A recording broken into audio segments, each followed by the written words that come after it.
I said when the NIL came out, I said the Pac-12's got Seattle and Los Angeles.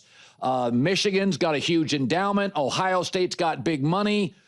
Even your small school, Northwestern, just got a $35 million grant for a $35 million check today from a booster for football. They've got a new stadium, and Northwestern's considered the little academic school in the North Burbs. It's like now they got big money in football.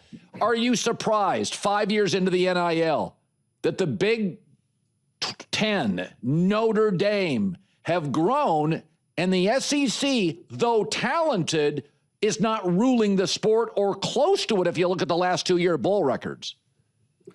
I'm not that surprised. I think that, you know, if you actually just look at the metrics and the numbers and look at what the Big Ten has done the last few years, it's actually pretty remarkable. Obviously, the 3 national titles, that's what everyone speaks to. But the playoff win-loss record in the last 3 years is 13-5.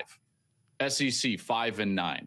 Head-to-head in the playoff, 4-0. Big Ten over the SEC. So obviously, blowouts. the last 3, it's some blowouts. And then you look at just bowl games last year.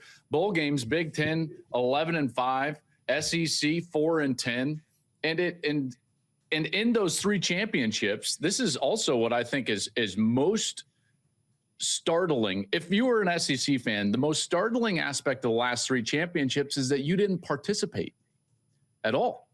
They weren't even in the national title game in any of those 3. Michigan beat Washington.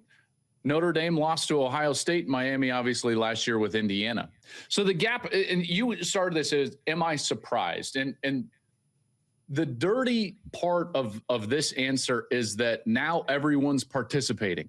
Yeah. Right. And in the past, the SEC had the reputation, and certainly there were teams outside of the SEC. This was not limited to the SEC footprint by any means. But the SEC had a reputation for the way that they recruited and retained players. And now everyone's participating in that.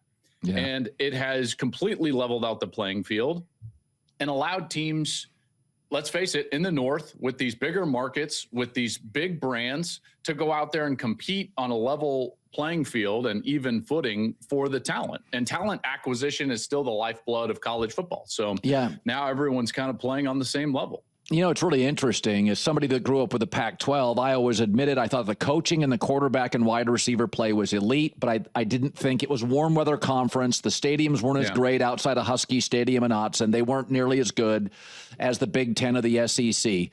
But we all ask this question. Well, can the Pac-12 handle the physicality? Good question, fair. But here's the other thing that has to be acknowledged by Big Ten fans. The quality of offensive coaching and quarterback play out west has always been great. You've now added that to the Big Ten. And so, yes, the Big Ten was better than the Pac-12. Jaden Maiava, Lincoln Riley, Jed Fish, Williams, Oregon, Dante Moore, Nico Iamaleava, a super talented kid. Basically, the Pac-12 gave the Big Ten a little flair and creativity. And they needed it. And it forced some of those teams, you know, to come out and have to deal with that and go out there. And now Ohio State has to deal with Oregon, you know, and Michigan has to deal with Oregon.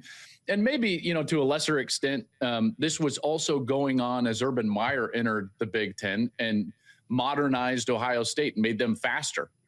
And they weren't the old, slow, lumbering, big shoulder pad Big Ten teams, but they were fast. And you had guys like Curtis Samuel and these others that were running around, and they modernized the Big Ten a little bit. But this is certainly an influx of quarterback play that I think I think that it's transforming the league.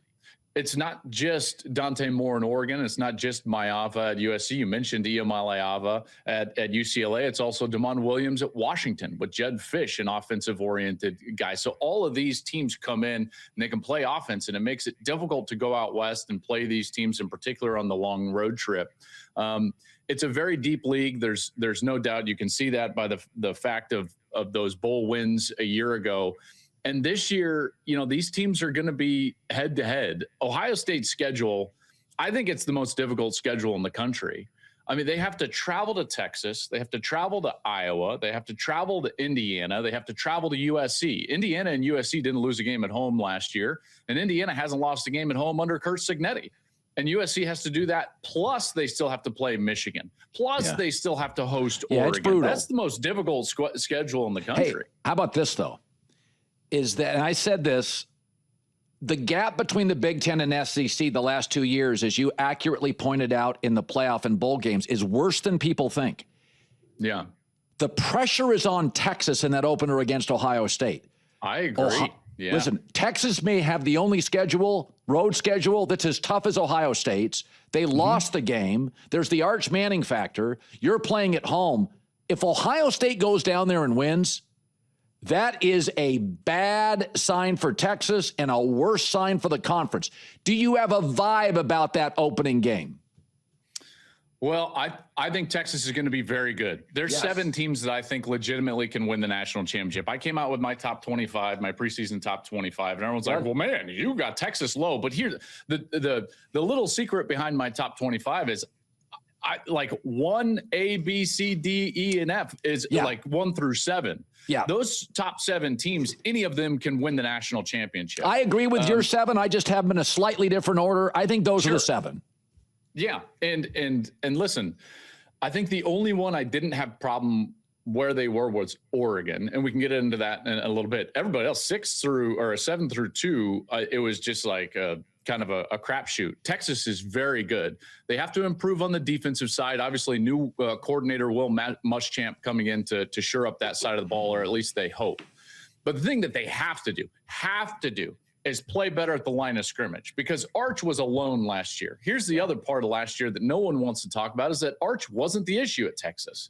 Their offensive line was the issue. Their subpar wide receiver room was the issue. They couldn't run the football. And so those things have to get fixed. And then this is the other part about Texas that I think everyone is going to be looking at. Sark has to raise his ceiling at Texas. And that game against Ohio State is the clearest sign of either the ceiling being exactly where it has been at, or, okay, we can go higher. And that's why I think this year there's a ton of pressure on Texas. There's a ton of pressure in that game, in particular being at home.